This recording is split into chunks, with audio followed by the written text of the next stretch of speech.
Hello, everyone. Welcome to Publish Your First Website, offered by the School of Continuing Studies at McGill University. Today, you'll be learning about HTML and CSS. You'll be publishing a website by yourself, and you'll learn how to continue improving your HTML and CSS after the workshop has finished. Before I begin, let me just make sure that my mic, that you guys can hear what I'm saying. So if you can hear my voice, go ahead and write yes in the group chat.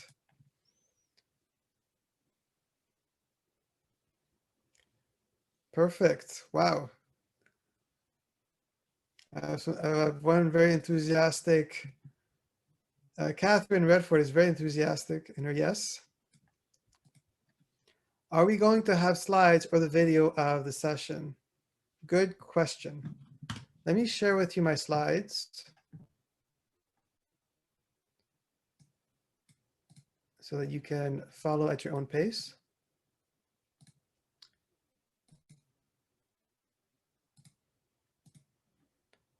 Now, I've had problems with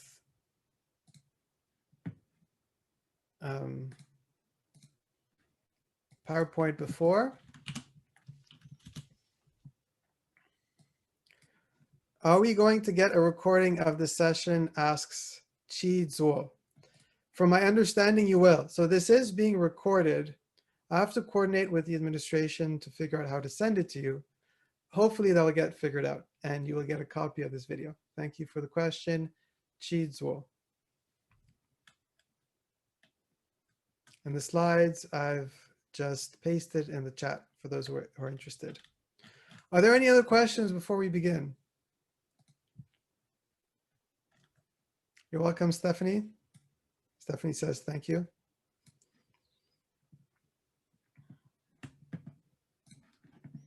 Let me go back into presentation mode.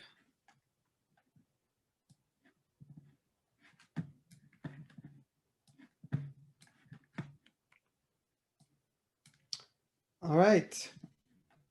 So you'll publish your first website today. This is the start of something beautiful. Before we begin, a word from our sponsors, which is us. We have a web development program for those of you who want to continue learning web development and who want to get jobs as a web developer. So you can go to webdev.scs.mcgill.ca to learn more. Let me go ahead and put that in the chat.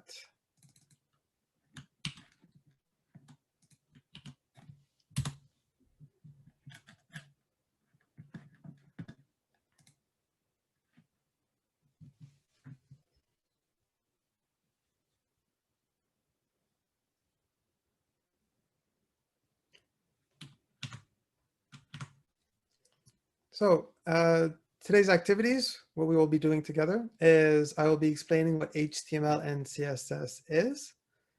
I'll be publishing a website on a platform called Glitch, which is a platform for publishing websites. And I'll also invite you to publish your own websites later on in the workshop. We'll also be discussing how you can continue to improve your HTML and CSS after the workshop is ended.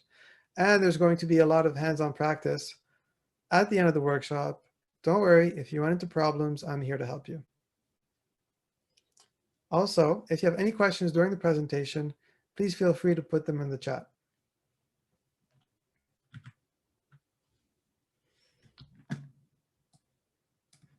A little blurb about myself. My name is Jacques Lenormand.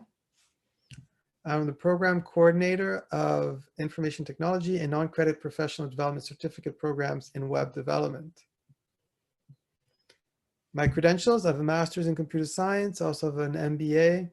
I'm a former Google software engineer. I'm the former head of education at Concordia Boot Camps. I'm the creator of wakata.io, a website for learning web development. I'm also the co-creator of lingoracer.com, a website for learning Chinese and Japanese.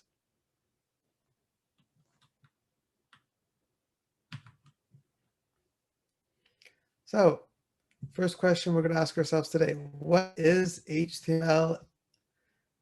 HTML is an acronym It actually stands for hypertext markup language, but that is not really, that doesn't really help us. For the purposes of this workshop, HTML is a written language that was created for the purpose of making web pages. So to demonstrate a little bit of HTML, I will now be going on a platform called Glitch. And in that platform, I'll be creating the simplest possible web page you could create in HTML. I'll show you that spaces and new lines do not actually change how the website is presented. I will show you that HTML follows what you see is not what you get. I'll be explaining that a little bit more. And I'll show you that even simple things in HTML can be pretty hard to do. Furthermore, I will demonstrate in Glitch how to share your web page with anyone. So let's go directly to Glitch so I can show you all this great stuff.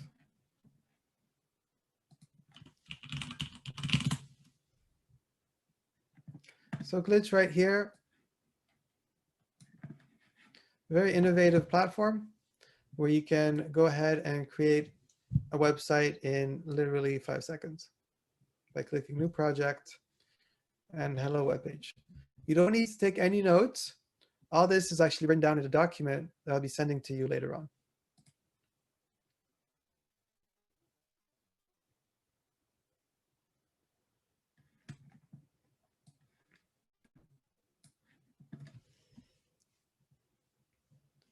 So this is the Glitch interface right here. On the left-hand side, we have files.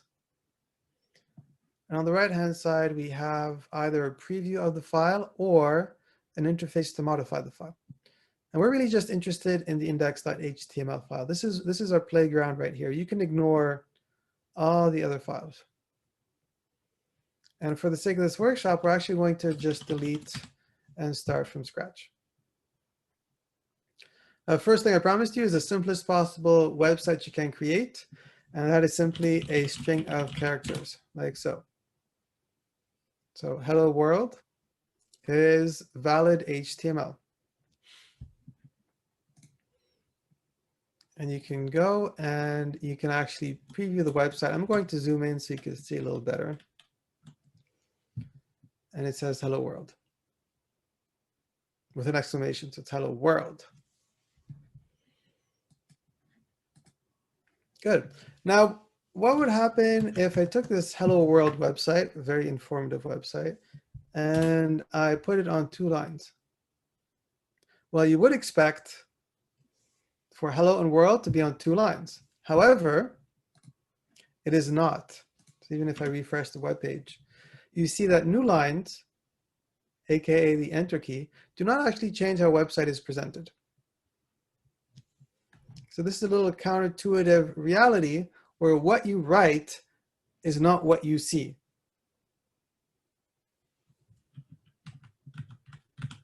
What if I want to have a lot of space between my hello and my world? Seems like a reasonable thing to do. However, it does not actually change how the website is presented. If you have more than one space, it's actually equal to just having one space. And by extension, I can put my hello and my world anywhere in my text editor.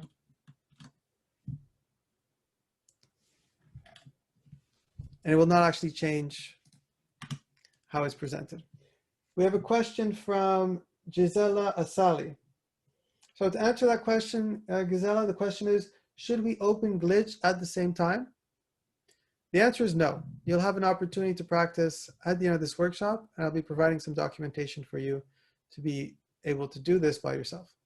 Furthermore, at the end of the workshop, if you're stuck, I'll be here to help.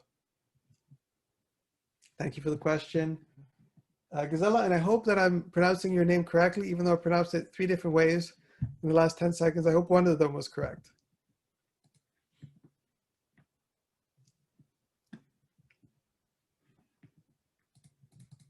So this is a very simple website. And if you want to share this website, you can actually just copy and paste the address right here. So it's very easy to share this through email or Messenger or ICQ or any other chat application that you use or communication channel. Or you can write it on a piece of paper and send this address to your grandma.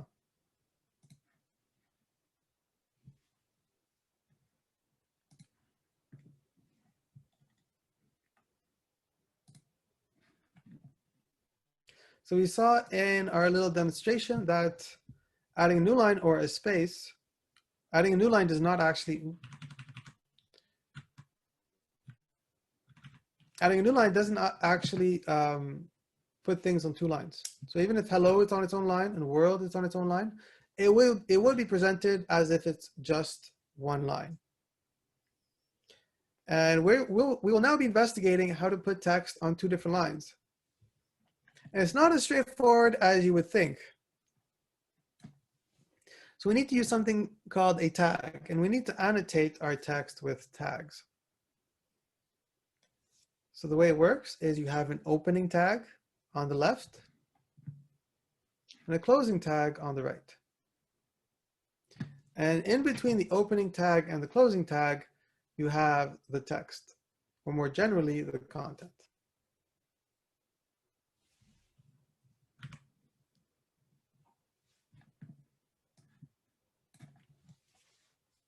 So the less than character, if not followed by a slash, slash is this diagonal bar right here, marks the beginning of an opening tag.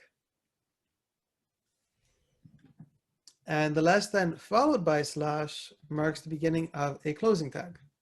So these two characters, less than and less than slash, are very important in HTML. And as an HTML developer, you need to be able to look at some HTML and see where tags start and end.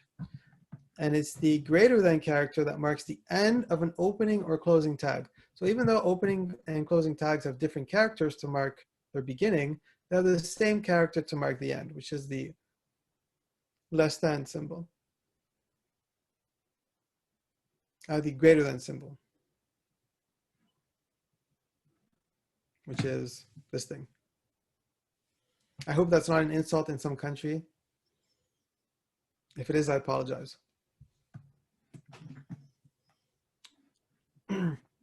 And in between the start and the end of a tag, whether it's an opening tag or a closing tag, you have what's called the tag name. In this case, the tag name is P. So tag names can be one character, such as P. They can be three characters, such as div. They can be five characters, such as table. There's really no minimum or maximum number of characters. It has to be at least one character. We have Vula Janos, who asks, will we be able to access the video afterwards? Good question. Vula, the tentative answer is yes. I will do my possible to make this video accessible after the presentation. However, it's according to how the administration will process my request. So good question, Vula. The answer is probably yes. Hopefully yes.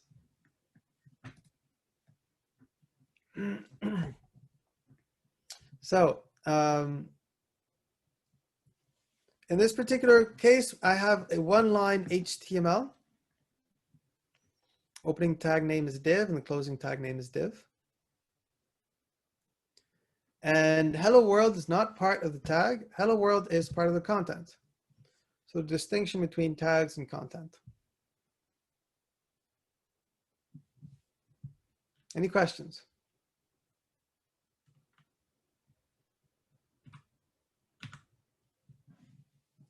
So here I have another piece of HTML, and I'll be asking you, the audience, what is the opening tag name and what is the closing tag name? So go ahead and write that in the chat.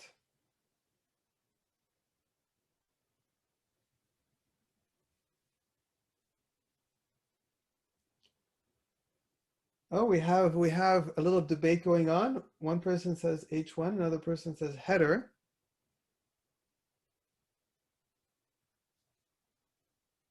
One person says both. So we have H1 with the kind of less than and greater than symbol.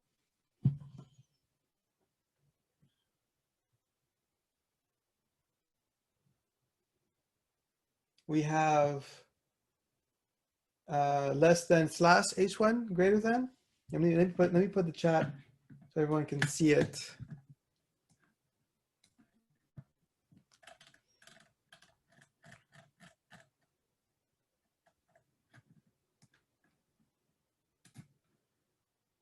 First heading, question mark. A lot of good answers here. The answer is H1 for both of the questions. So I'm interested in only the tag name. And the tag name is just H1. Oh, the chat window shows up as a gray box.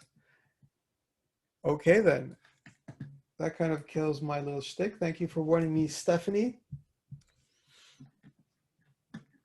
So just H and then 1 is the correct answer. So if you got the correct answer, congratulations. If you didn't, you just learned something. So it's a win-win. There are no losers in education. Either you write or you learn.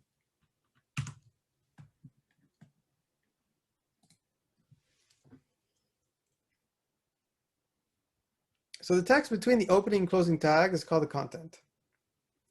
And the reason we put opening and closing tags is to modify, one of the reasons is to modify how the content is presented on a web page. So let me show you how different tag names modify the content on a website.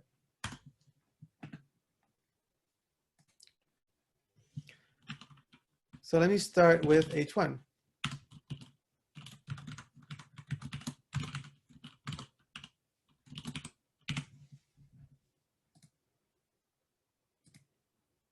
So we see here that H1 makes the text very big and very bold. Or just big. I think it's just big. I think the boldness has nothing to do with it. No, it actually makes it bold. So we have big and bold text. That's what H1 does. Let's see what P does. So P makes it normal. And right now I'm super zoomed in, but this is what it would look like usually. So P does not change the font size. However, for those of you who are super good at finding Charlie, I forget the name of the series, but there's a series of books where you have to find a very, very small character. There's actually more space at the top. So let me show you.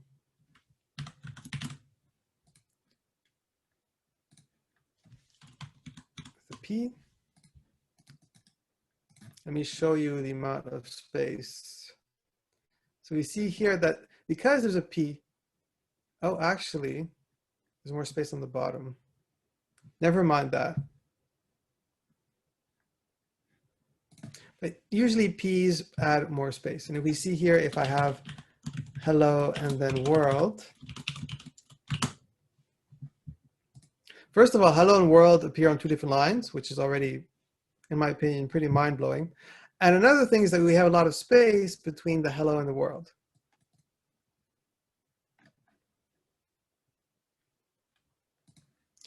We can use another tag, which is very similar to P, called div.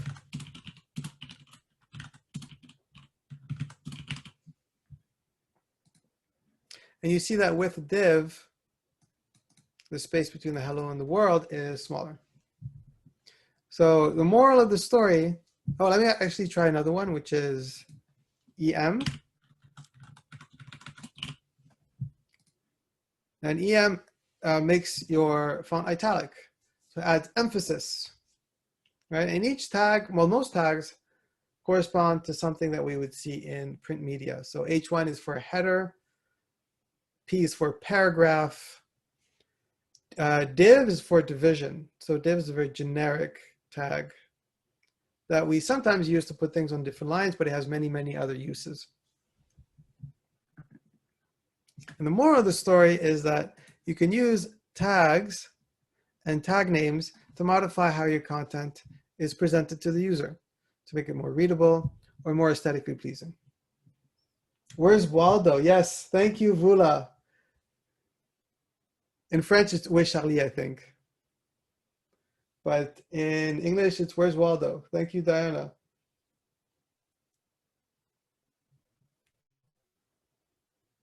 I guess we can customize what happens with each tag, asks Gazella. I don't know exactly what you mean by that. Maybe try asking the question again, and then I'll try and answer it after you ask it again.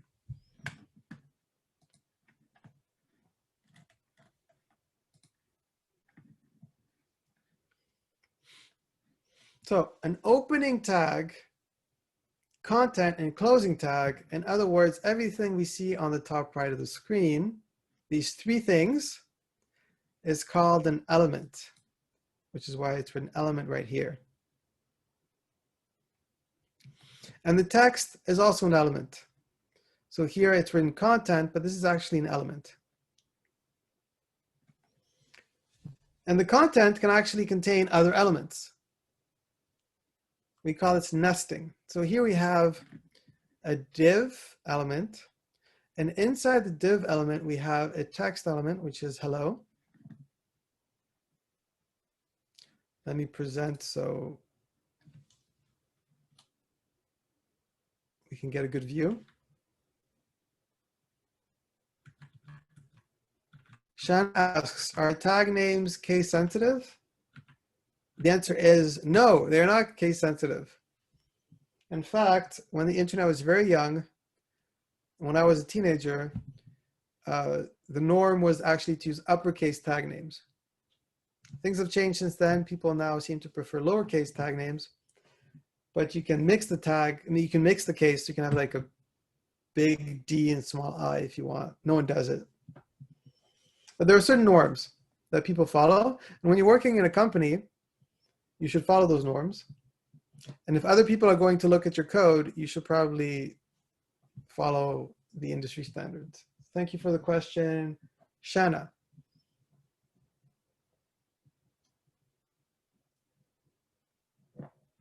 So Maria Tipler asks, can we modify what each tag does? So for example, make div create 2 lines of content, but also bold and underline the content. Good question, Maria. The answer is yes. We can absolutely modify how tags present the information. For example, we can make all P tags make the content bold or italic. And the way we do that is with something called CSS. So that's something we're going to cover very soon. So I'm going to ask you to be patient, Maria, but thank you for the great question. Any other questions?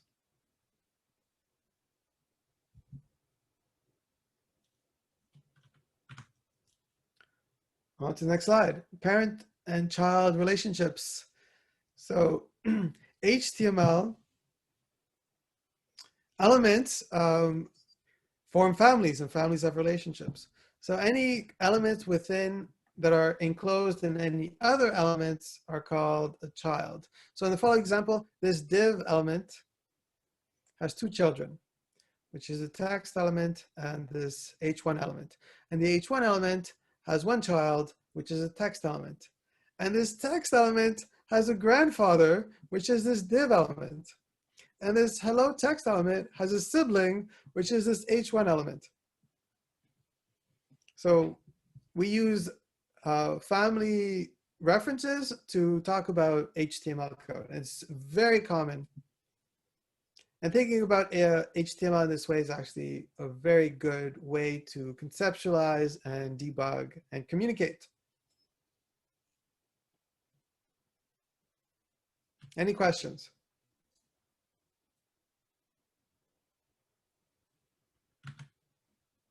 So a small reminder, spaces and new lines do not matter. Most of the time, when you get into more advanced topics, we're going to see cases where it does. But for the purpose of this workshop and for the next 100 hours of your studying, they don't matter. So these two pieces of HTML are actually more or less equivalent, even though one I put on a single line and the other one I put on several lines.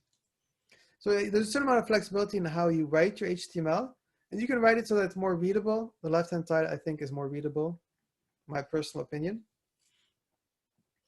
And developers often do this. They format their HTML not necessarily to represent what's going on screen, but to make it more readable to people.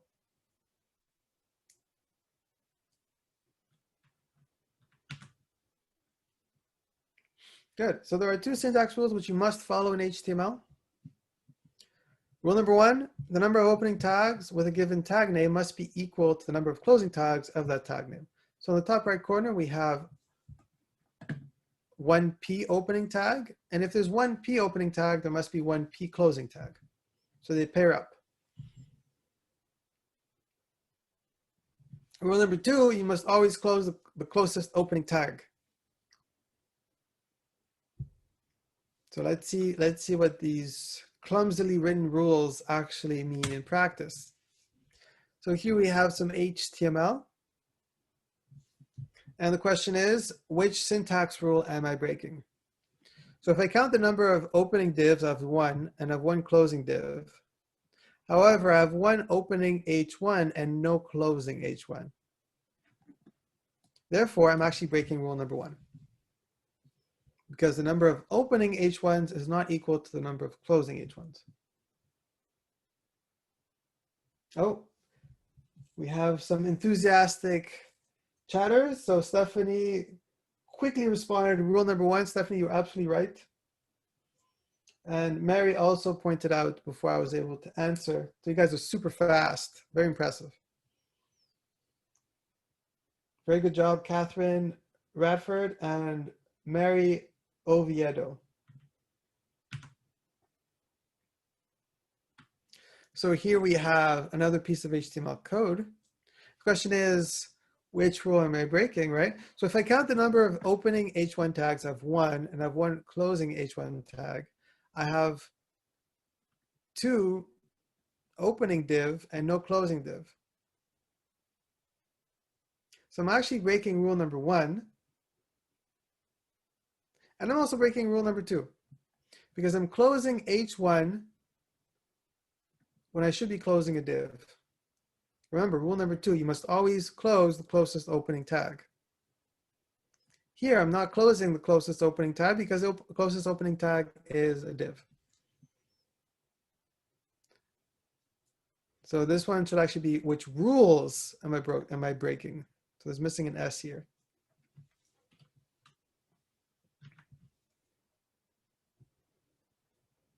Right here, if I count the number of opening tags, we have one div and one closing div. And I have one H1 and one closing H1. So rule number one is not broken because the number of opening divs and H1s is equal to the number of closing divs and H1s. However, if I look in the middle right here, I have a closing div right after an opening H1. So rule number two is broken. You must always close the closest opening tag. And it may seem tedious to kind of eye it and count things and try and match things together. This is actually something developers do, and it's very time consuming, especially when you're starting out. When you get more advanced, you start to learn some tricks to make it a lot easier. But when you're starting out, you're going to be spending a lot of time counting opening tags and closing tags and making sure things match. This is one of the big barriers to learning, is that you have to do these kinds of tedious and repetitive tasks. How would you actually accurately rewrite it, asks Dabisha Kohilanathan. Good question. So in the first one, you would close the H1. So that would make the number of H1s equal.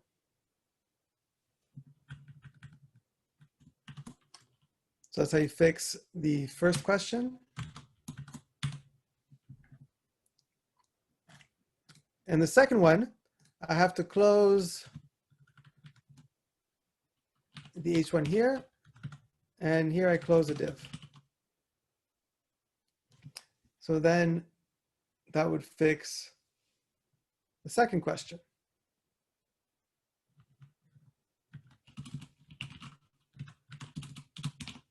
And for the third one,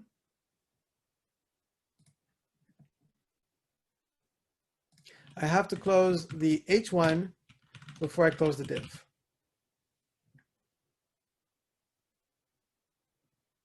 So that would fix the third example. Thank you for asking this great question, Davisha Kolinathan.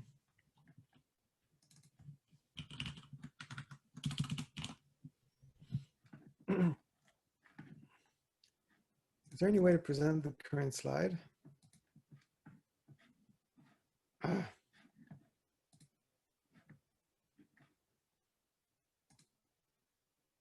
Every time I present, it always restarts. The joys of online PowerPoint. Oh. Okay, perfect. So I have 3 questions for you, and I'll be putting you in breakout rooms so you can discuss the answers to the questions. And basically, for each of these questions, I want you to find out which rules am I breaking. So I'm going to go ahead and put you in breakout rooms. And I'll be putting you in breakout rooms for 5 minutes. So you have time to chat and maybe get to know each other. So I need to figure out how to put you in breakout rooms. Hopefully I'll figure it out. I did it right before. Oh, here you go, breakout rooms. I'll be putting you 4 by room.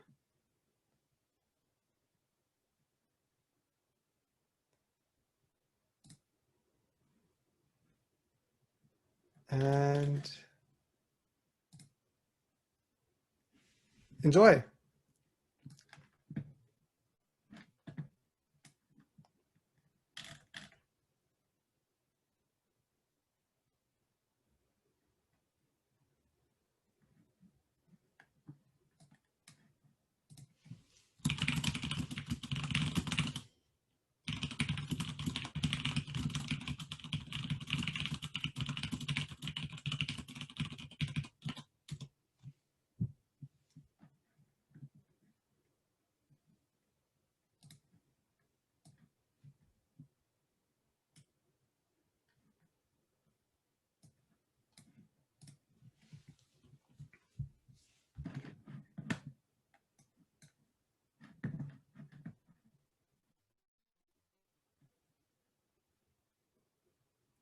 Uh,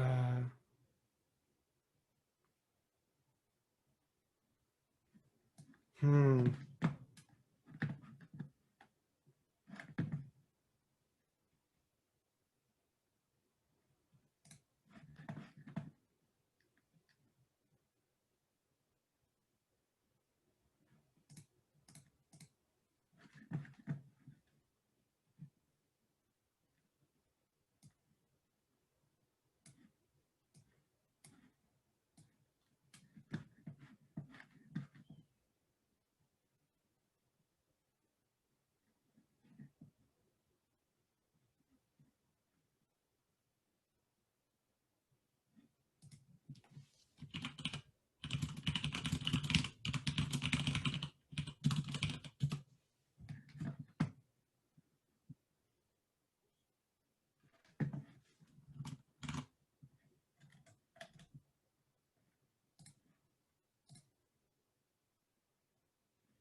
need to unblock the first question.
Welcome back. So,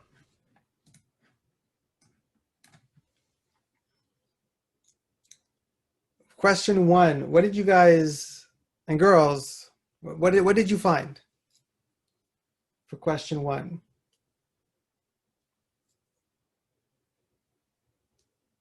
Which of the rules are broken?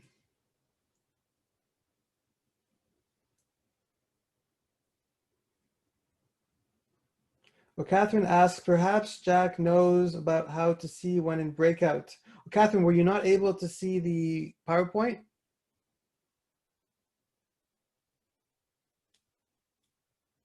Oh, I apologize for that technical issue.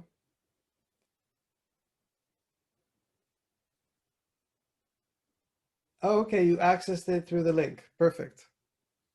So some of you were able to answer the question. For the rest of you, I hope you had a nice break. I hope you took the opportunity to get some coffee.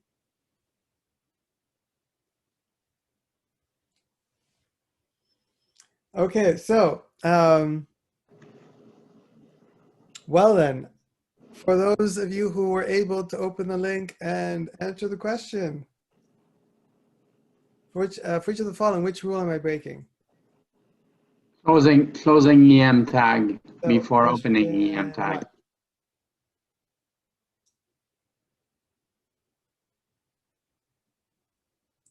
What is the rule? Who can answer? Oh, rule number two. We have an answer from Patricia and Diana. Right. So here we have to close the P tag or start with an EM tag. Right. So we need to here there's a mismatch, right? We're starting a P and we're closing an EM. Here we're starting an EM and we're closing a P. So number two is broken. Question number two. May I ask you something about question Which one? rules am I breaking? Who wants to answer that question?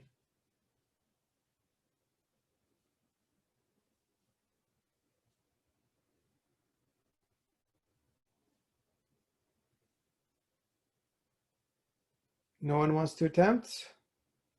Rule number two. According to Patricia, Stephanie, and Juan. And that is correct. So rule number one is not broken because the number of IMG tags, opening tags, is equal to the number of IMG closing tags. Furthermore, the number of H1 opening tags is equal to the number of closing H1 tags. However, here we're opening an H1 and we're closing an IMG. That's a big no-no. So this middle part is wrong. Also, another answer from Raste. And Erez is trying to ask a question. Where is Erez's question? Well, I was trying to say that, but anyway, I can. So if Vula, if you have more information about how I can see Erez's question, I'll be happy to answer it. An audio question. Yeah, I was trying to say. Do you hear? Erez is speaking. Okay, let me. More technical issues. Let me fix my technical issues.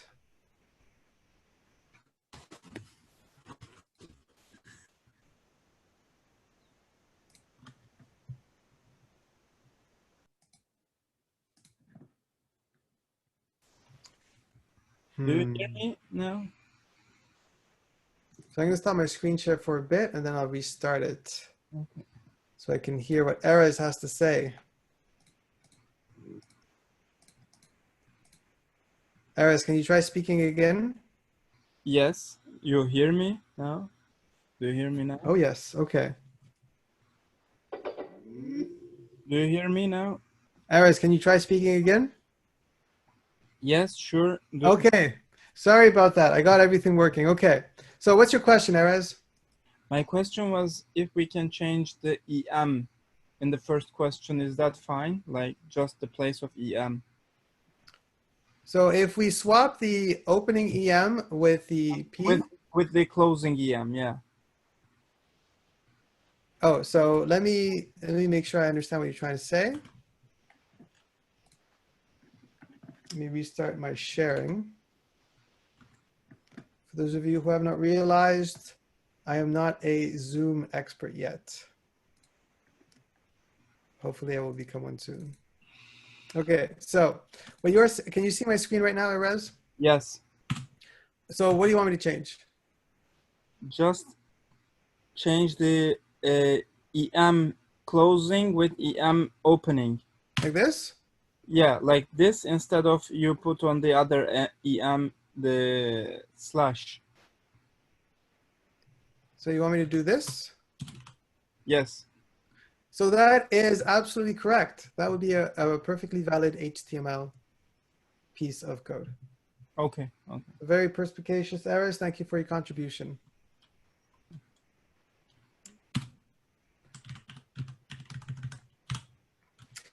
So question number 3. So which rule is broken? And the answer is rule number 1. So we have one OWL opening and no OWL closing. So number of opening OWLs and closing OWLs is not equal. Rule number 2 is satisfied because the closing tag matches the closest opening tag. So the li is matched with a /li. Thank you for your answers. We have Catherine Radford and Juan Hernandez.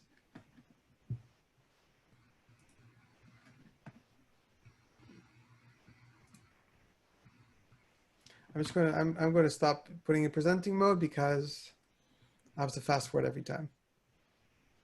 So there's an exception to this rule, kind of an exception. Some tags do not need to be closed. So there are very few of them, and you need to memorize them by heart. And they are IMG, input, and there are a few others. IMG and input are the two biggest ones. There is no harm in closing these tags. However, some web devs might sneer at you and look at you strangely if you close them. Haters gonna hate. So for example, this IMG right here does not need to be closed. You could just leave it as an IMG. You might as well close them, right? I mean, if you're working for a company and the web developer in that company does not want you to close these tags, then you shouldn't close these tags. If you're working on your own personal project, there is no harm in closing them if no one else is going to look at your code. Gazella asks, why don't they need to be closed? And the reason is because they don't have any children. So these tags, you can't put anything. There is no content. There is no in-between part. If an HTML element was a sandwich, IMG would have no filling in the sandwich. So the creators of HTML thought to themselves, you know what if they don't have any children, there's no point in even having a closing tag. And for those of you who are bothered by this fact, you can add a slash, which is 99.999% correct. Basically says, I'm automatically closing it. Do we have a question? Can we open a tag and then close a tag between like another thing? Like, I mean, instead of making like a children, can we make like a crossed tags? You understand what I mean? Cross types? Crossed tags, like instead of making it like a children, like we can start in a children. For example, I can give an example in the chat. Okay.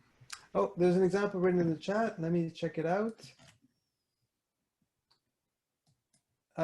So I'll write now. you're writing it out right now. Perfect. So while you're doing that, I'm going to answer Mary's question. IMG this is the case for IMG. They're called void elements. So IMG is a void element, and B is also, not B. I think you mean BR. So BR is also a void element, but B isn't. I'm not super familiar with the B tag. BR, right.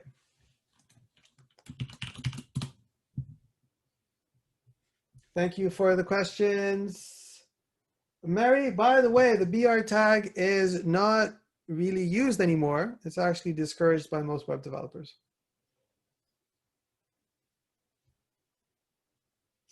We have a question from Maria. So Maria, the IMG tag does not have any children.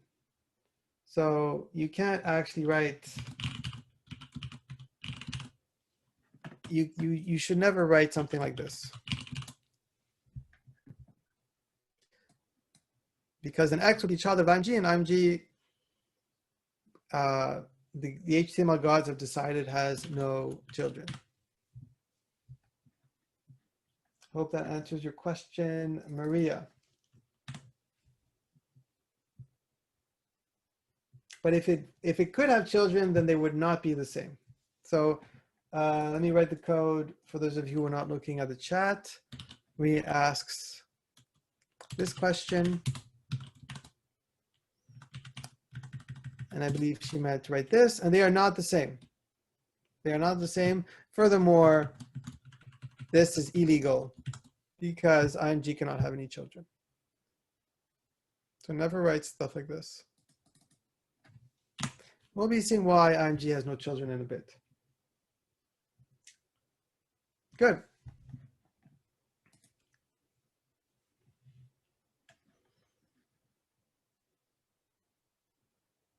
So Dabisha asks, if not BR, what's the tag name for breaks?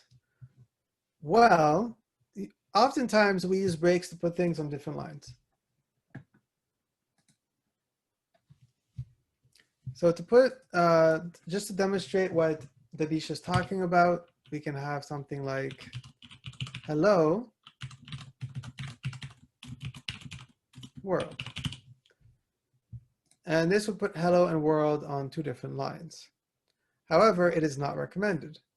The BR tag has a bad reputation. Web developers try to avoid it. I've never seen it in production code personally. What we do to put things on two different lines is we wrap it in something like a div or a p tag. And it's more typing, so you might be asking yourself, why would we want to write more to get the same effect? Two lines. Why would we write open and close a div, and then open another div, and then close another div? Rather than just writing this, which is shorter and more concise and arguably easier to read. And the answer is that if you have something really small and simple, BR works great. However, if you have more complicated websites and you have nested elements, BR can be hard to maintain and can lead to some unexpected bugs, which is why people prefer div or p or any of the other tags that creates new lines. So I hope that answers your question, Dabisha. We have a question from Erez. For those of you who are not looking at the chat, I invite you to open your chat window. The first one was a mistake. The second one I'm asking, like, there's no Okay. children, like, sibling thing, but it's a crossed code if it can exist. So the question is this valid HTML? And the answer is no, because, well, for several reasons. One is that you need to close the H and not the IMG. And the second is that IMG should not have any children. So here we have some children, and IMG should not have children. So I would need to delete the children, and then I'd have this closing tag without an opening tag.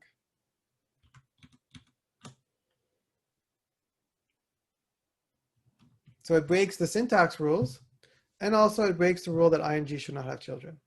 So it breaks two rules. Does that answer your question, Erez?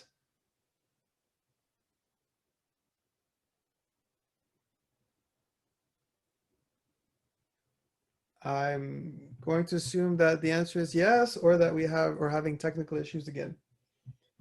If it does not answer your question, please write in the chat and I'll get back to you.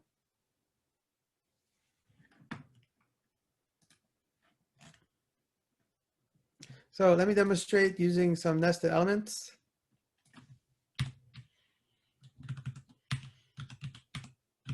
We can have a div. Here we have two divs. Inside the div, we can have an EM.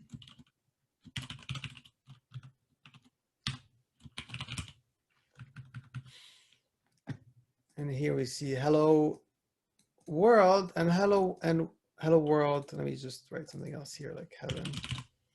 We see that hello world is on its own line, and that's because it's inside a div.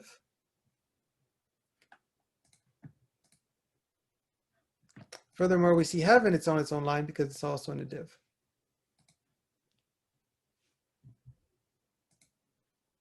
So that's how we can nest things. There's also some other tags such as UL and LI to make lists.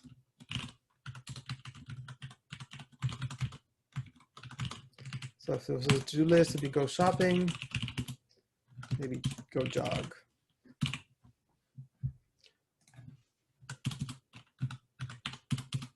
So here we see another example of nested elements. So a parent element, and then you have children elements. And this is very common in HTML. In fact, nesting can get very, very deep. Here we only have a parent-child relationship, but in a real HTML file, you can have grandfather, great-grandfather, 10th generation grandfather. I've seen it, I've done it, I've written it. It can get hard to read and hard to debug. What does the UL tag signify? Question from Shanna. UL stands for unordered lists. So if we see here, we see that there's a list of 2 elements, and the LIs are the list elements. LI, list element, list item. We have a question for Mary. Where to put the H tag? So I'm assuming you're referring to H1 tag. And you can put it anywhere you want, really. You can put an H1 tag inside a div. That works too.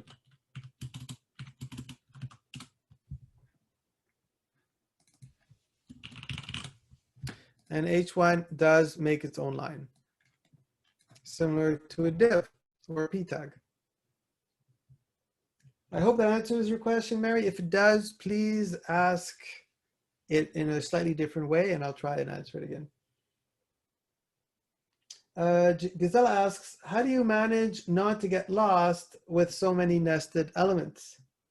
Very good question, Gisela. And the answer is, I often do get lost, but there are tools. Oh, actually,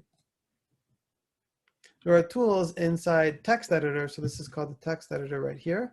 And you can actually collapse things. So by collapsing, it gives you a way to group things together and give you some perspective on what you're modifying and what goes with what. So these little down arrows on the left-hand side are clickable. And by clicking them, you can collapse things, or you can expand things to try and emphasize and read it. But it is very confusing and hard to read. It's something that is a skill that's developed over years. And it's cognitively very intensive.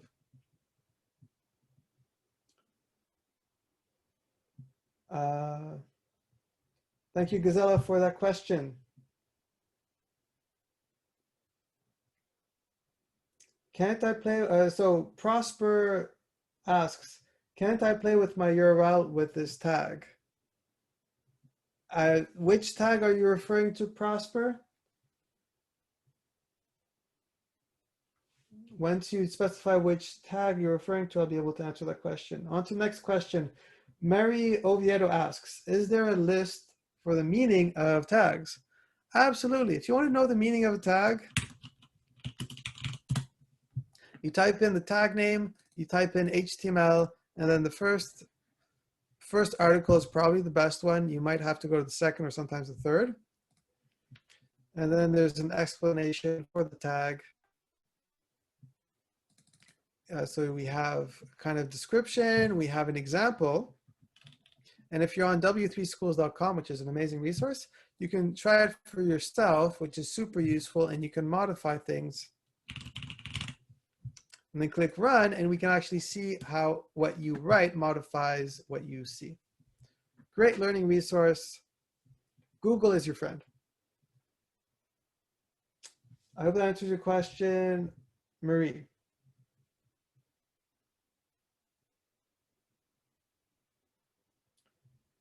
Prosper asks, can't I play with my URL with this tag?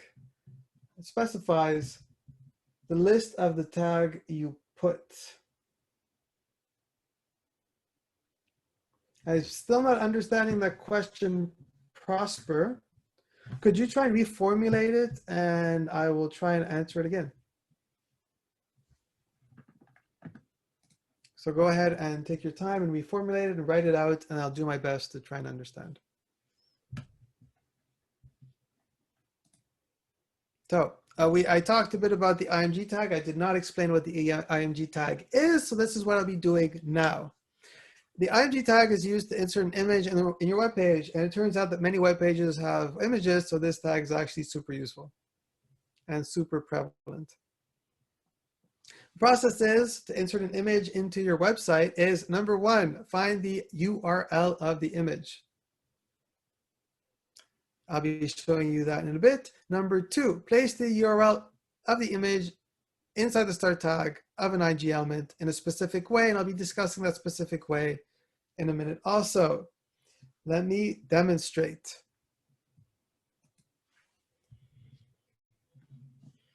So first of all, what is a URL? So the last slide, I just covered 3 or 4 new words. So let me take the time to actually explain them to you. So the URL is basically the location of an image, and usually starts with http:// or https://. HTTPS is actually more popular than HTTP. So let me demonstrate how you can find any image location using Google image search. So I'm into cute dogs, so I'm going to search for cute dogs right here. Isn't that cute, right? So if you click on images, you get a whole bunch of really cute dogs. Do not be overwhelmed by their cuteness. This is why the internet was invented, by the way. And let's say there's one specific dog that I particularly enjoy. I can click on it, right click, and click copy image address. And that's going to let me get the URL, which I can then paste wherever I want. Don't worry, you don't need to write this down. There's a document that explains everything step by step, which I'll be providing at the end of this workshop. Just to recap, you can right click on any image and then click copy image address to copy that image address into your clipboard. And that will allow you to actually use that image in your own website. That's right, you can use any image on the internet from any website and just stick it on your website without having to pay any kind of copyright or royalty fees.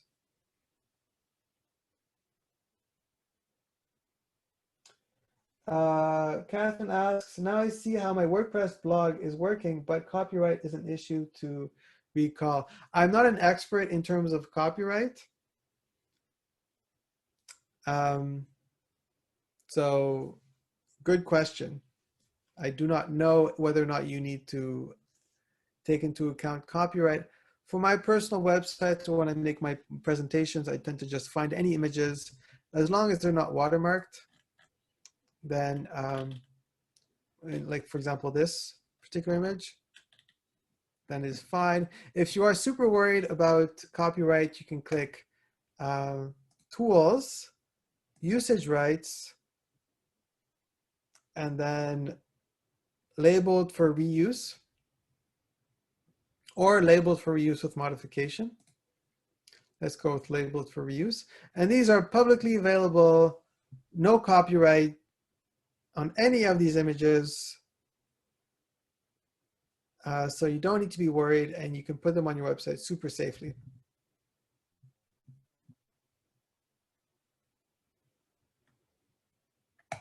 Like so.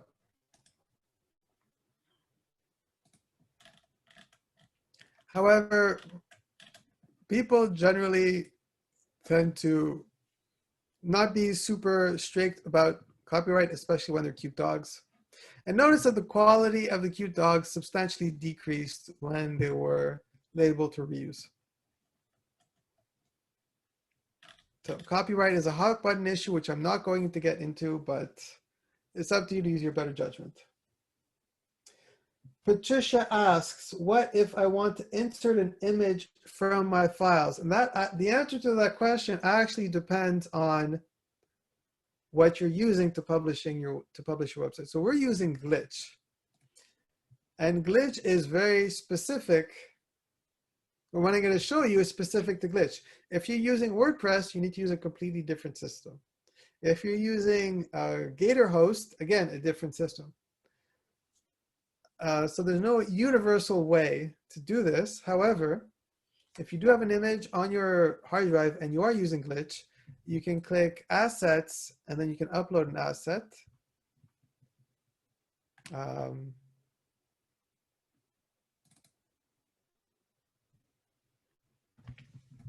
Like so.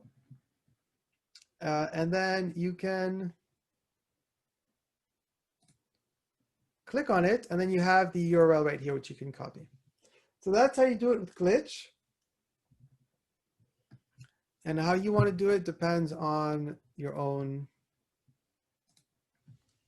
publishing and what you like to do and how you're doing it. So the Assets tab, and then upload an asset, and then click on it.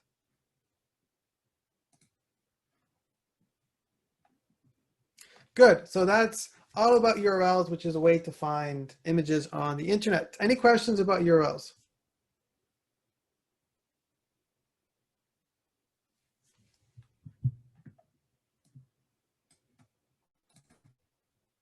So once you have a URL, you can use it. So here we have a random URL, which I just invented, which doesn't actually work.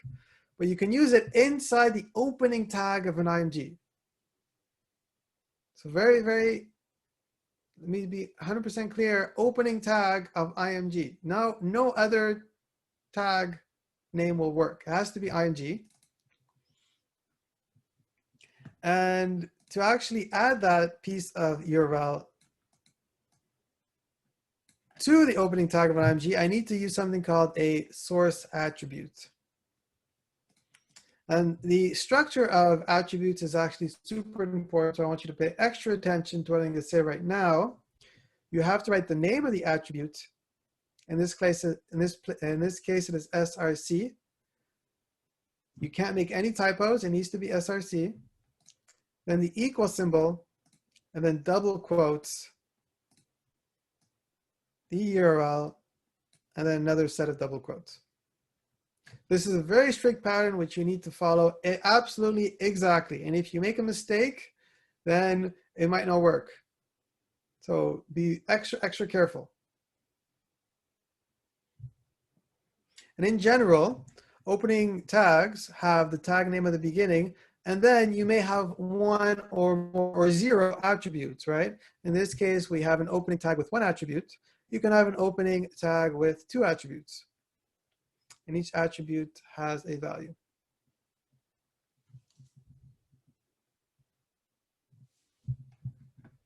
So let me demonstrate the process of opening a tag, adding a source attribute with the URL of an image for the purpose of adding an image to your website.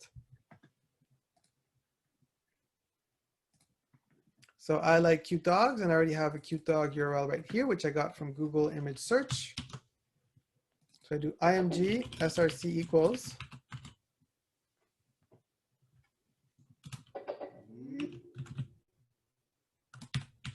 It's a pretty long URL, so I'm going to head right here. Yours can get really ridiculously long. And when they're super long, it's really hard to pay attention to the double quotes. So you might have to do some scrolling around to make sure that this starting ending quote is double quote is there, and that the ending double quote is there. When IMG has an attribute, you have to close it with no, you don't.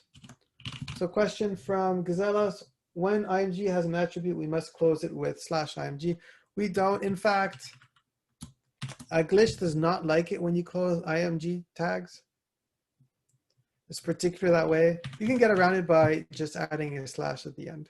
This is in general, whether or not there's an attribute, it makes no difference. Thank you for the question, Gazella. Or you can just leave a /IMG there. But Glitch is going to get a little angry at you, and it's going to put a red dot, and it's going to underline IMG, because IMG is one of those special tags that doesn't need to be closed. Just do this. Any questions so far? Okay. Oh, yeah, so I created my little website with an IMG tag and an SRC attribute with the URL of the image, which I got from Google Image Search. And if I look right here, oh, isn't that cute? There's a really blown up dog right here.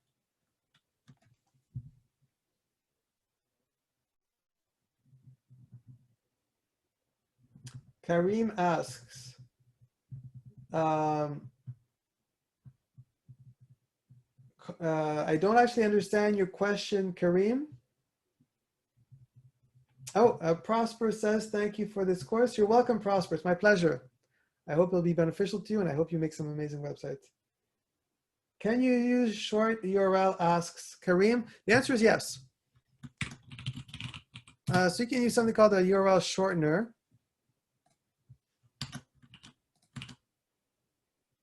And you can paste your very long URL, and you can click shorten URL, and then you get a shorter one that you can go ahead and paste here, and it should not change. Oh, actually, oh, right. So when you do that, make sure to put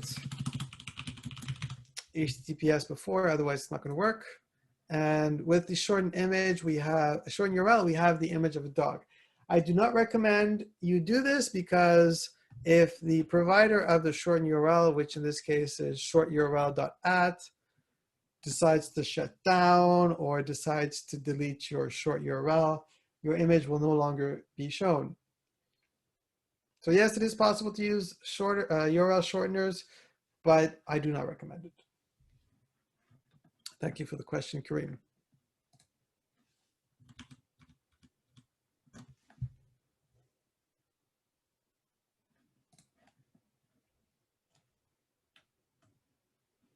Recap, IMG, SRC equals double quote, URL, double quote, and then end the opening tag. Let me put a slash here.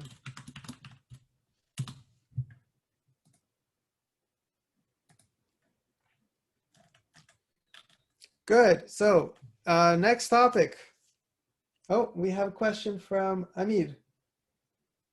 Is the SRC the only attribute for the image tag? Good question. The answer is no. The image tag actually has a lot of attributes.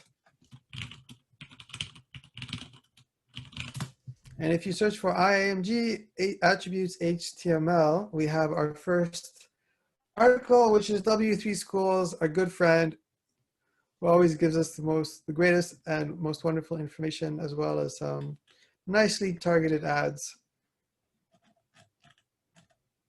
We have the list of all the attributes for IMG. In fact, there's the ALT attribute, which is actually recommended because people who have visual impairments aren't able to see the images, and they would like a description of the image when they're browsing their favorite websites using a screen reader. So using the ALT attribute gives them a way to get a description of the image. We also have things like height, if you want to set the height of the image. So this one is actually super useful. And SRC is pretty much mandatory. Every image needs to have a URL, otherwise nothing's going to be displayed. As well as width is another useful one.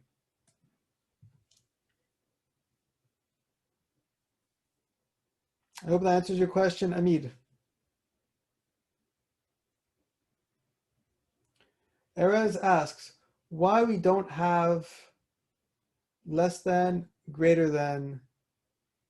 Oh, I missed, sorry. I'm going to assume that you've answered your own question, and if you haven't, ask your question again and I'll attempt to answer it. Unless, I'm a little confused about what you're asking. So go ahead and try again, and then I'll try and answer again.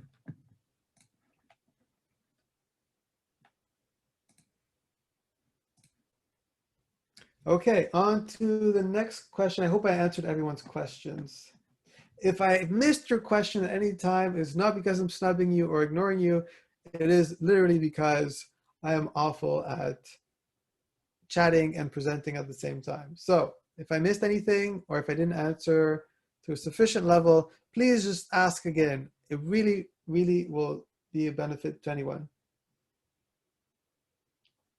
Oh, so IMG is not inside less than or greater than, or SRC is not inside less than or greater than, asks Erez Agi. So if you look at the form right here, we see that there is a starting of the tag and there's an ending of the tag, and both IMG and SRC are within that opening, like so. The question is, why is it the case that IMG and SRC are within the opening tag? That's simply the way HTML works. We just have to memorize this pattern. Unless there's a deeper why question, which may be the case.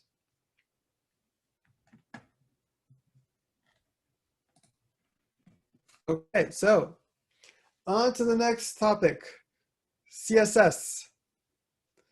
So let's say we want to modify things a little differently. So we covered before that a tag modifies how content will be presented. For example, an H1 tag makes the text big and bold. A div tag puts the content on its own line. And what if we want to make more modifications? What if we want to change the font size of an element, or the color, or the background color, or we want to make something italic? There are so many different ways we can modify elements. And if we want finer control over that, we need to do something called CSS. So step number one, we need to identify what you want to change. We want to change font size, color, etc. Step number two, we have to come up with some kind of name which is relatively arbitrary, and there aren't really some standards for this. And using this name, we will associate the changes with the name in CSS. Step number three, we will write down the properties in the CSS section of your HTML file. I'll be showing you that in a bit. Step number four, we need to modify the HTML with the class attribute in the opening tag. Don't worry if this is confusing. I'm going to get into it in more detail. So looking at some, if we can ignore the underline, for some reason PowerPoint is spell checking my HTML. First thing to note is we have something called the style tag. Now the style tag basically indicates to HTML that we are going to be writing some CSS. So this part right here is not valid HTML, but it is another language altogether, which is CSS. So this can only happen within a style tag. Notice that after the style tag is closed, we go back into HTML. So basically, you need to learn two different languages. And these two different languages do not have any syntax in common. They're completely separate.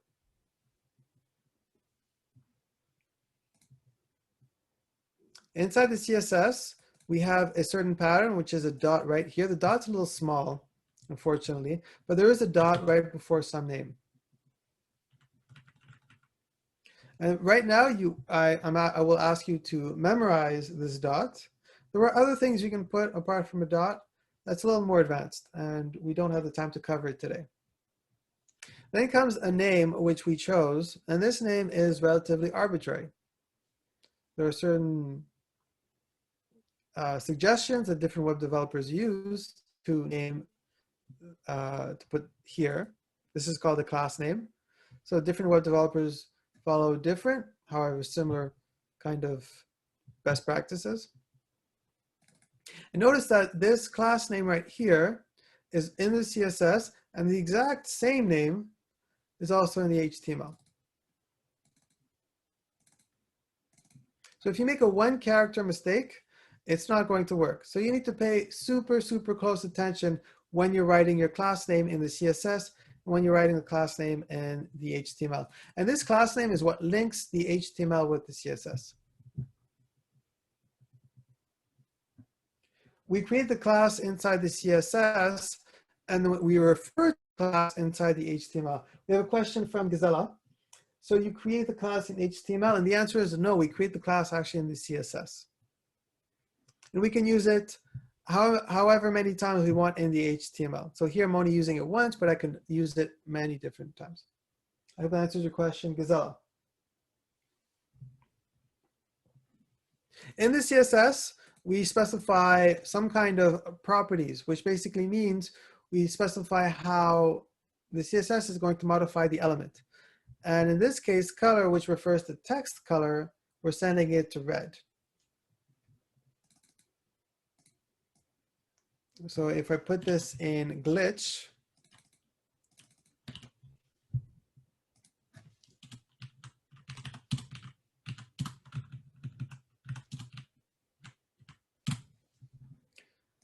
I see here that I have some red text.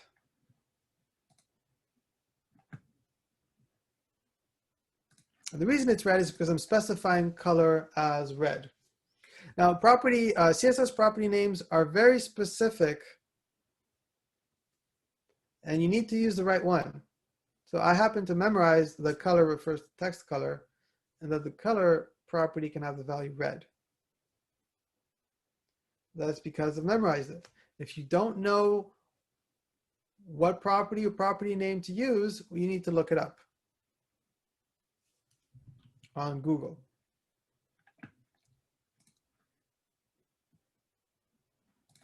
Notice the syntax here. We have property name followed by a colon. The colon is very important. If you don't put a colon, the computer is not going to understand what you're talking about. Followed by the property value, followed by a semicolon. Semicolon is sometimes optional and sometimes not optional. However, you should always just put it, because sometimes you'll forget to put it and it won't work. So just get in the habit of always putting a semicolon after the property value. I don't know if you guys can see the semicolon there because the arrow is kind of blocking it, but there is a semicolon there.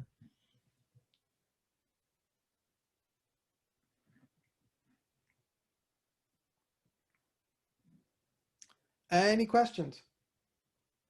Notice that class is simply an attribute. So it follows the pattern that every attribute follows, which is attribute name, equal symbol, double quotes, and then some text, and then another double quote. In this particular case, since it's the class attribute, the text within the double quote represents a class name, which should be somewhere in your CSS. Do spaces matter in CSS? The answer is no. I could put extra spaces here. I could put extra spaces here, extra spaces here. Doesn't matter. It's all the same. Thank you for the question, Stephanie. Mary asks, CSS goes in an independent page. I think you are referring to putting CSS in another file. The answer is it is possible to put CSS in another file. It's also possible to put CSS directly in your HTML file. It's up to you to decide what you prefer. Web developers tend to like to put things in different files, but that's a topic which I do not have the time to cover today. But thank you for the question. Mary, in today's workshop, we'll be putting the CSS directly in the HTML.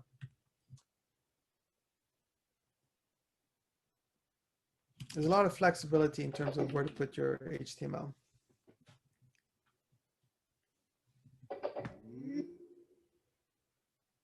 Any other questions?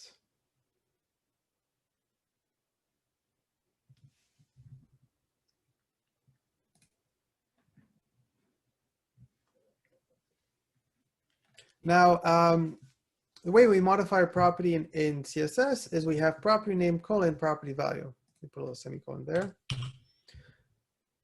And there are literally hundreds of CSS properties. There is so much flexibility in terms of what you can change in a website, which is why we have so much variation in how websites look. And if ever you want to know the name of a property, your friend is Google. For example, if I want to know the background color property, I can search for background color CSS. And let me show you what happens if I search for background color CSS. I will get a link right here, the first link. I click on it, and then it gives me an example. And I can actually copy paste this example right here and add it to my CSS section. Don't forget to put it in between the curly brackets, and don't forget to associate it with the class name. so that I can use this class name in the HTML. And once all of this is done, I can actually just go to my website and look, I have a coral background with some red text. Never do this because you can't read red over coral. It's just an example of how to use the background color property, how to find the background color property using Google and by proxy CSS, W3 schools. We have a question from Mary. EM, I can use, so in this case I'm using P, but I could use EM. And that also works perfectly fine. Mary asks, EM could be a class in CSS. So the word EM could technically be a class, but I would not use tag names as class names because that would really be confusing. But I can use classes with EM tags, like in this particular example. I hope that answered your question. If it did not answer your question, Marie, please feel free to ask again, maybe in a slightly different way, and I'll attempt again to answer it.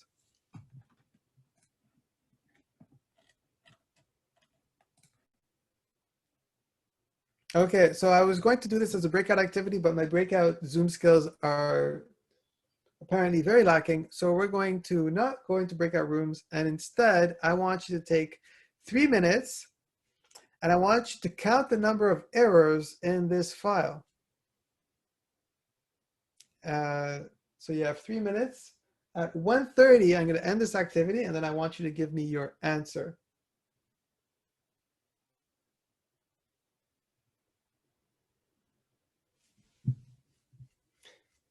Before we start the activity, Dabisha has a question. What if we want red text followed by black text? Good question. Well, I can just open another element, and since this element is separate and does not have a class attribute, it'll be displayed in black. So here we have a P with some black text right here, and it'll be some black text right here. So that is how different elements can have different styles. It all really revolves around the class attribute. Class attribute basically dictates what elements have which styles. Thank you for the question, Davisha.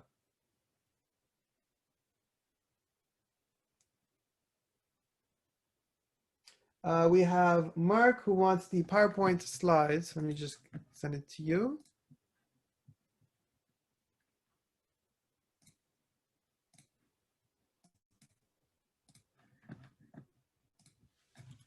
So for those of you who want a link to the PowerPoint, it is in the chat.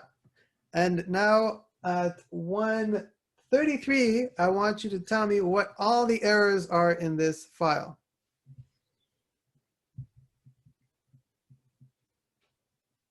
I have high expectations, chat, but I believe you can do it.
Okay, so I hope you had the time to go through it and maybe you found a few errors. There's actually quite a few errors in this particular example. We have many great answers from members of the audience,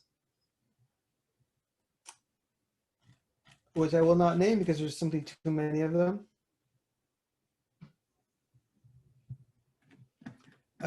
First thing is that here we have some CSS, and whenever you have CSS, you need to use a style tag.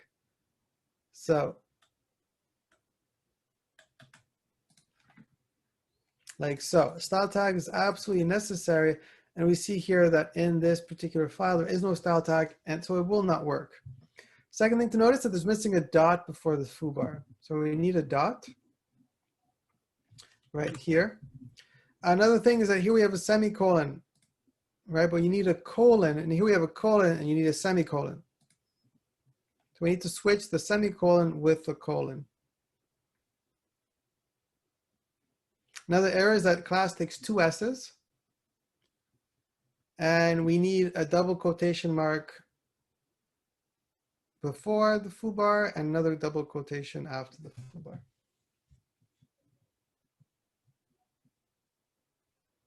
So if you got those answers correct, tap yourself on the back. If you didn't, you just learned something.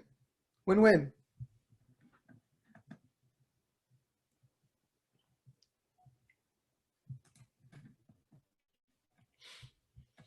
So one thing that people who create websites want to learn to do is center things. And it turns out that centering things is actually much more complicated than you would expect. So I'm going to go over centering very quickly. I'm not going to explain it in detail.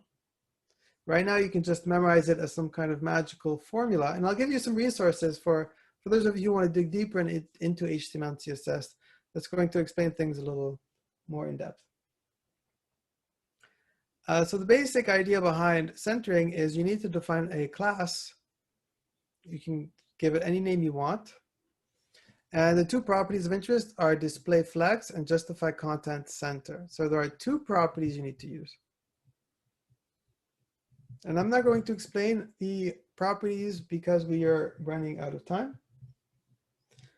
So for the moment, you can just copy paste them.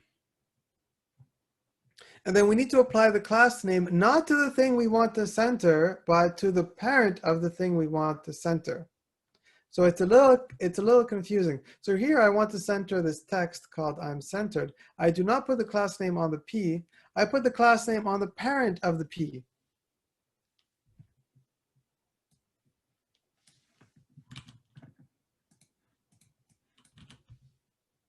Oops. Let me demonstrate in glitch.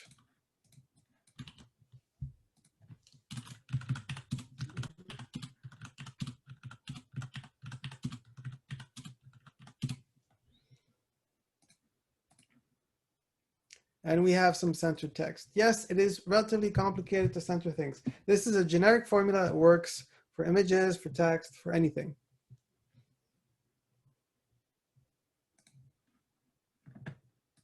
So the magic formula is these two properties, display and justify content, with these two values, these two values, flex and center, applied to the parent of the element that you want to center.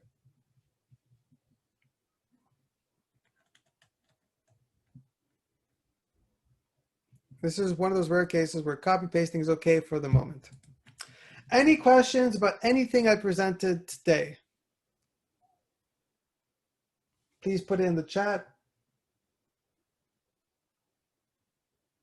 No questions.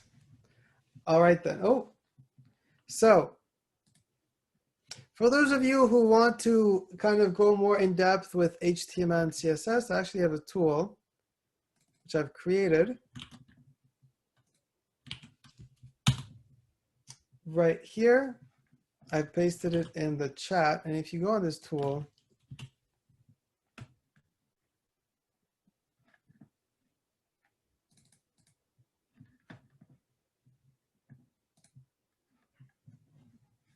For some reason, when you copy paste from Zoom, it doesn't give the right URL.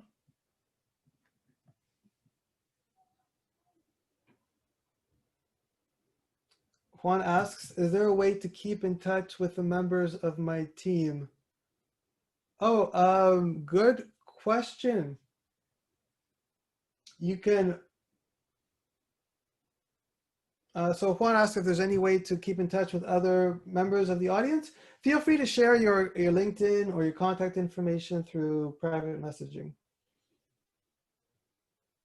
Patricia asks, is there any advantage on using Glitch instead of other tools? Glitch is free. That's the main advantage. It's free and it's super easy to use. But there are literally tons and tons of tools.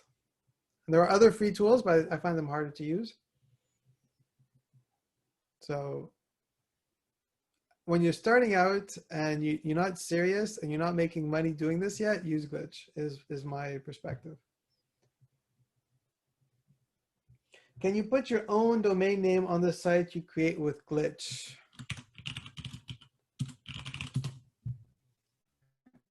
Good question. From Shana.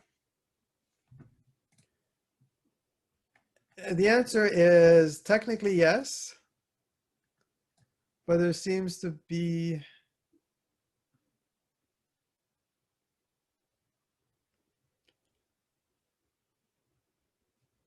oh, yes, but you need to buy a domain. So this is its own little rabbit hole that you can have your own custom domain on Glitch.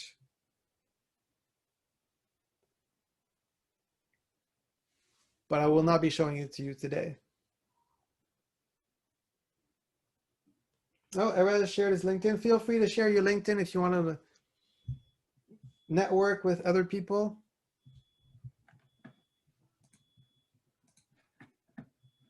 Right, so I wanted to show you the HTML and CSS tool at learn/info.html and CSS. So this is a tool that basically, you should watch these videos, by the way. I'm going to skip them, but you should watch them when you're using this. It's a tool where you can practice HTML and CSS. It has documentation and fun little activities where you're presented with a website and you need to recreate the website. So for example, the correct answer based on what's written on the top left of the screen would be to write hello world in the HTML box. If I do make a mistake, for example, if I write hello world with a big W and I try and submit it, it's going to say no, and it's going to tell me there are differences. So I need to actually do it correctly. If there are differences, I can click on the diff box and it's going to show me how they're different. So here I see that the world is different.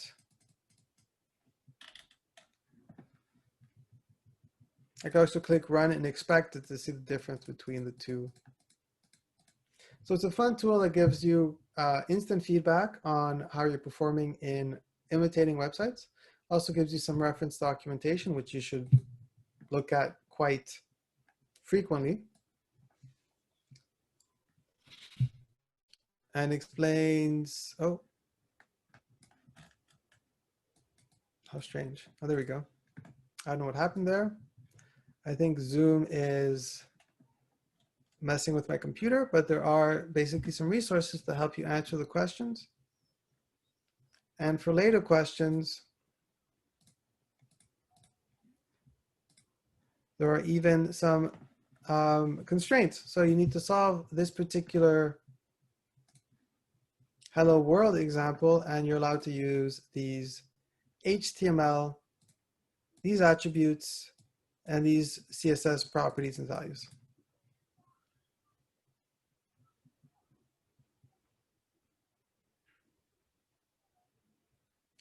Will there be other similar online classes in the near future? Asks Daniel. Good question. I wish I could answer this question, but I do not know. Possibly. Keep looking at the McGill website where we publish all our workshops for more information. Thank you for the question, Danielle. Gazella asks, databases for e-commerce also written in HTML? The answer is no, databases are not written in HTML. HTML is really simply concerned with how things look and how they're displayed to the user. Databases are concerned with how things are stored, how information and data is stored. So two completely different use cases. Thank you for the question, Gazella.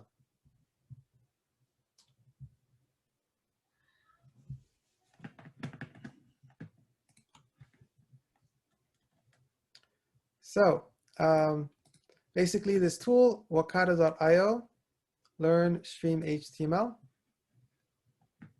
is a tool that I used and created to help my students in my classes. It's very effective, and you can use it independently. And it's a good way to learn in an interactive way and actually know when you're doing well or not and get instant feedback on what you're doing.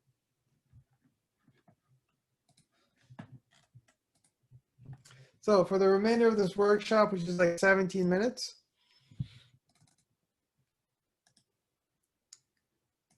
I'm going to share this document with you right here.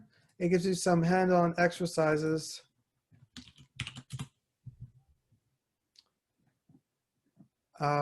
Basically asks you to create a website on Glitch and gives you indications on how to do it. So if ever you're stuck, you can look at the indications, the screenshots.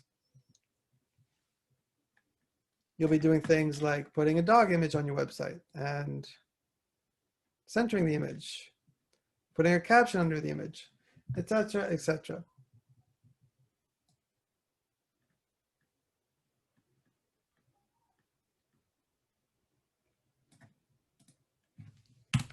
And when you're done with the 11 or 10 questions, feel free to use the HTML and CSS tool to deepen your knowledge even more. There's 15 minutes left in this particular workshop, so feel free to start working on the exercises and ask any questions you want in the chat. I'll be answering these questions orally, so if you don't want to hear me speaking, feel free to simply lower the volume on your speaker. So you have all these amazing resources, all these things to do, and all these questions to ask. So go ahead, and I hope you enjoyed this workshop. Do not forget that we offer a web development program at McGill, and you can learn more about this program at the link, which I will paste in the chat.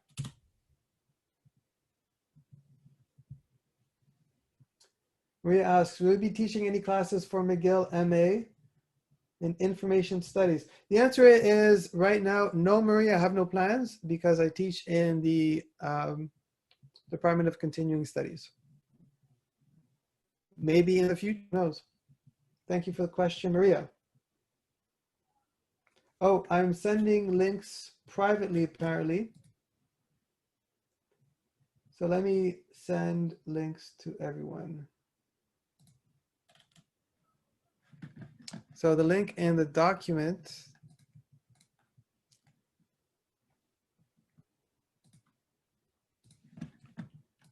so this is the link to the, oh, for some reason copying did not work.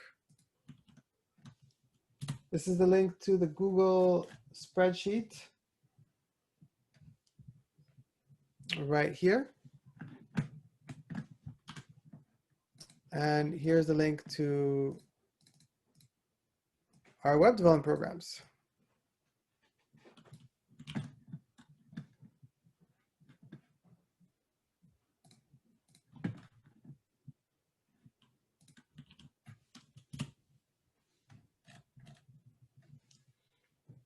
Am I missing any other links?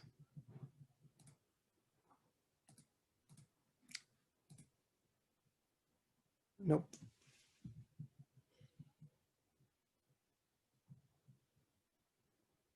So thank you very much for attending. Feel free to do exercises and ask any questions with the little time that remains. And hopefully I will be seeing you at some other workshop or potentially in one of my classrooms. Right now is the start of the applied workshop portion of the workshop.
So Mary asks, glitch has the styles.css in the left column. Do we have to write the style there? Good question, Marie. So going back to our document, our presentation right here, we see that I've basically just put the style element directly in the HTML. And I did this because it's just easier to teach and explain, and given our limited amount of time together, I did not want to get into the other ways. There are other ways to put CSS into your website. So let me start a new project on glitch.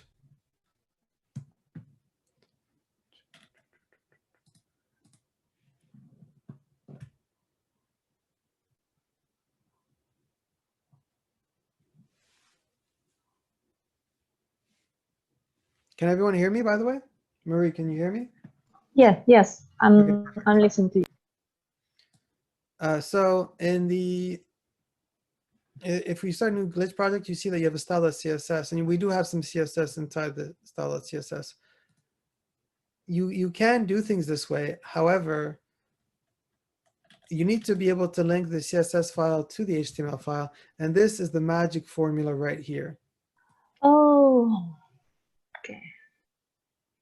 So that's an alternative way to put CSS into your HTML. So I write the style in the page, style.css, and then I put the link in the HTML. Yeah. Okay.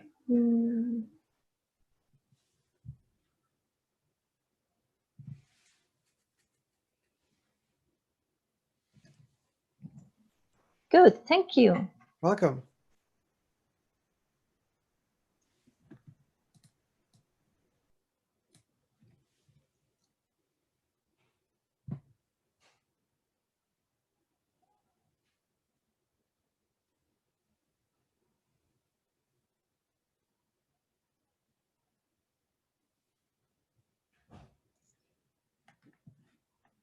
So it is 2 p.m. Thank you for attending today's workshop, and have yourselves a very nice day. Thank you, bye. Good day.